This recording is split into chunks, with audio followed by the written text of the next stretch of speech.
श्री शिवाय नमस्तुभ्यम। दोस्तों, हर हर महादेव। स्वागत है आपका हमारे YouTube चैनल शिव और शक्ति में। मरने के बाद तुलसी और गंगा जल क्यों रखते हैं मृतक के मुंह में? एक समय की बात है, एक बार माता पार्वती भगवान शिव से कहती हैं, हे प्रभु, मेरे मन में एक शंका है, कृपया मेरा मार्गदर्शन करें। तब भगवान शिव बोले, हे देवी, क्या है तुम्हारी शंका?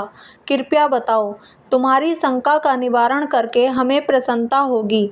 तब माता पार्वती कहती हैं, हे प्रभु, जब कोई मनुष्य मृत्यु के बाद तुलसी पत्र का जल अपने मुख में पाता है तथा रोज तुलसी में जल देने से क्या होता है तथा उस मनुष्य को कौन से फल की प्राप्ति होती है? तब भगवान शिव कहते हैं, हे देवी, तुमने जो प्रश्न पूछा है वह समस्त मानव जाति के कल्याण हेतु अत्यंत उपयुक्त है। हे देवी, तुलसी पत्र से संबंधित मैं आपको एक पवित्र कथा सुनाता हूँ। आप इस कथा को ध्यान से सुने। तब माता पार्वती कहती हैं, हे प्रभु, मैं इस कथा को पूरे ध्यान से सुनूंगी और लोक कल्याण हेतु इस कथा का प्रसार भी करूंगी। तब भगवान शिव कथा सुनाना प्रारंभ करते हैं। हे देवी, गंगा तट के किनारे एक भील परिवार रहता था जिसमें 5 भाई अपनी बहन के साथ रहते थे। उनके माता पिता किसी बीमारी के कारण गुजर गए थे। बहन सबसे छोटी थी और वह मेरी बहुत बड़ी भक्त थी। वह हर दिन सुबह तुलसी में जल चढ़ाती थी, नित्य रूप से पूजा पाठ करती थी। ये 5 भाई हर रोज जंगल में जाकर शिकार करते थे और जो भी मिले उसे घर लाकर पकाकर खाया करते थे। उनका यही नित्य काम था और बहन घर के सभी काम करके भाइयों की सेवा करती थी, उनके लिए खाना बनाती थी। फिर एक दिन उसका हाथ एक चाकू से मछली को काटते हुए कट गया और उसके हाथ से खून बहने लगा। तो उसने जब उस रक्त को दीवार से पोंछना चाहा तो सोचा कि अगर भाइयों को इस बात का पता लगा तो उन्हें बहुत कष्ट पहुंचेगा। अगर कपड़ों से पोंछ लूं तो वह भी उनकी नज़रों से नहीं बच सकता है। इसलिए उसने उस रक्त को मछली में ही डालकर मछली को पका लिया और जब रात को भाइयों ने मछली को खा लिया तो वे भाई उंगलियां चाटते ही रह गए। उन्हें वह खाना बहुत पसंद आया। फिर सबसे बड़े भाई ने बहन से पूछा कि आज खाने में क्या मिलाया है जो इतना स्वादिष्ट बना था, तो उसने कुछ भी नहीं बताया। फिर अगले दिन खाने का स्वाद पुराने जैसा ही था। इसलिए बड़े भाई ने बहन को कसम देकर पूछा कि कल रात्रि उसने खाने में क्या मिलाया था। तब बहन ने अपने हाथ के रक्त के बारे में अपने भाइयों को बता दिया। तब बड़े भाई के कुटिल दिमाग में एक बुरा ख्याल आया कि क्यों न हम अपनी बहन को ही मारकर खा जाएं, क्योंकि उसके रक्त की चंद बूंदें ही इतनी स्वादिष्ट थी, तो फिर उसका मांस कितना स्वादिष्ट और मुलायम होगा। अगले दिन बड़ा भाई अपनी वह कुटिल योजना सारे भाइयों को बताता है और सबसे छोटे भाई को छोड़कर सारे भाई राजी भी हो जाते हैं।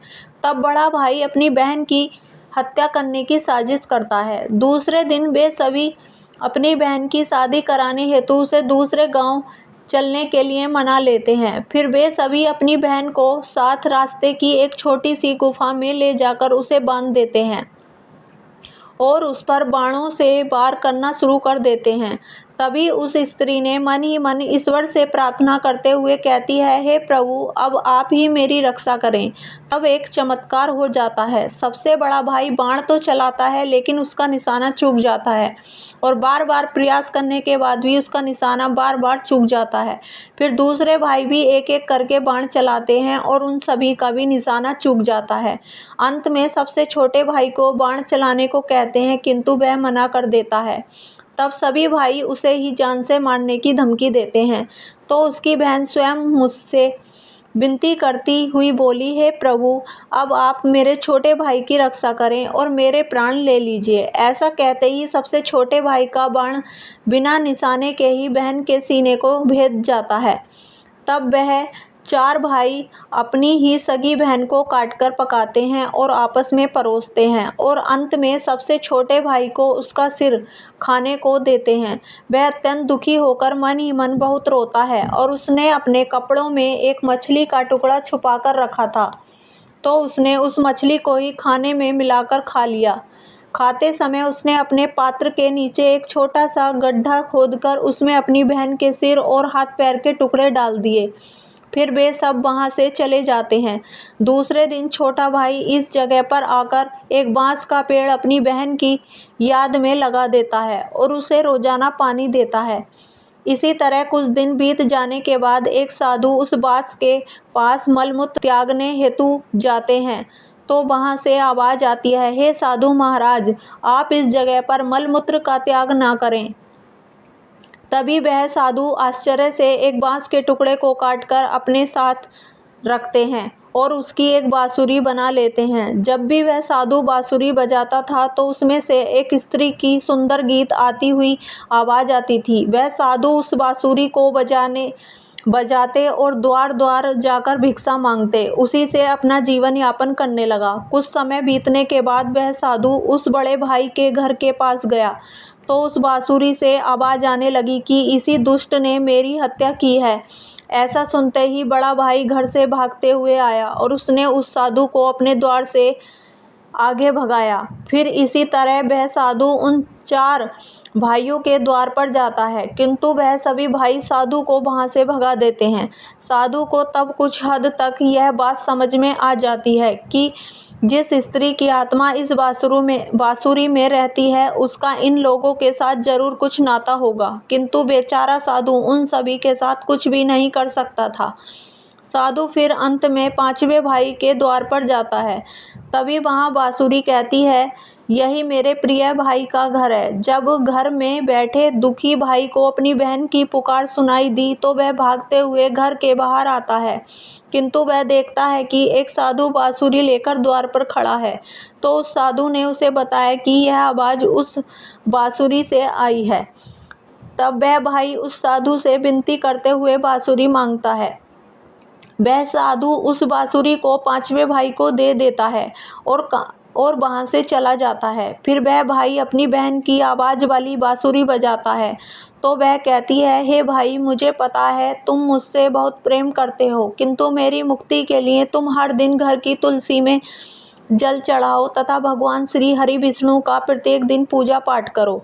अपनी बहन की बातों को मानकर वह भाई नित्य दिन तुलसी में जल देता और घर में भगवान विष्णु की पूजा पाठ करता था।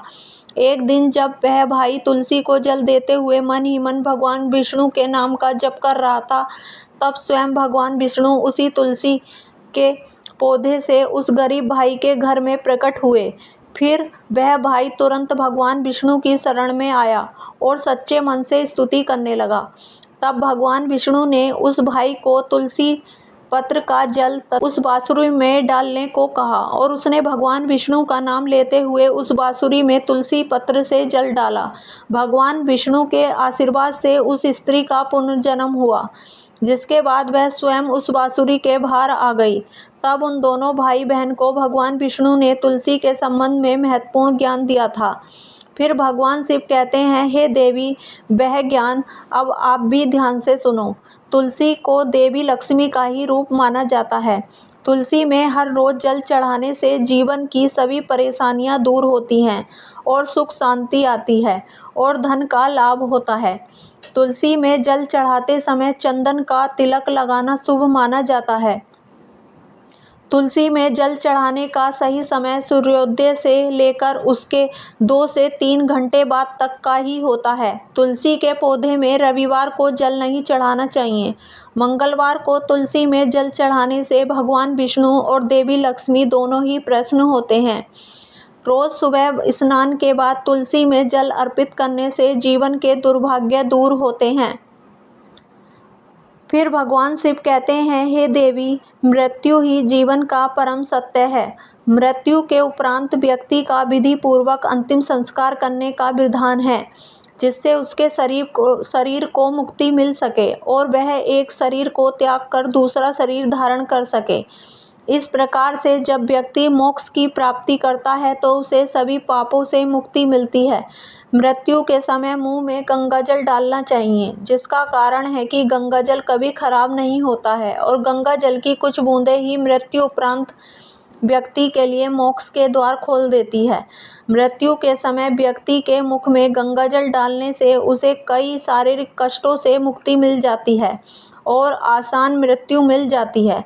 यदि मृत्यु के समय व्यक्ति के मुंह में तुलसी की पत्तियां रखी जाती हैं तो मरने वाले व्यक्ति की आत्मा को भगवान विष्णु का आशीष प्राप्त होता है और संसार की मोह माया से मुक्ति मिलती है। वहीं शरीर के सारे कष्ट दूर हो जाते हैं और आत्मा सभी बंधनों से भी मुक्त हो जाती है। तुलसी का नाम से ही यमलोक में जो कष्ट देने वाला राक्षस है वह शांत हो जाते हैं और यह मार्ग आसान हो जाता है, तब मोक्ष मिलता है। इसलिए मोक्ष के लिए ही गंगा जल और तुलसी का सेवन मृत्यु के समय किया जाता है। तो दोस्तों, ये थी वो महत्वपूर्ण कारण जिसकी वजह से मृतक व्यक्ति के मुंह में तुलसी पत्र और गंगाजल डालने का विधान पुराने समय में बनाया गया है। आशा करते हैं आपको ये कथा पसंद आई होगी। तो वीडियो को एक लाइक और अपने चैनल शिव और शक्ति को सब्सक्राइब भी कर लें। तब तक के लिए राधे राधे।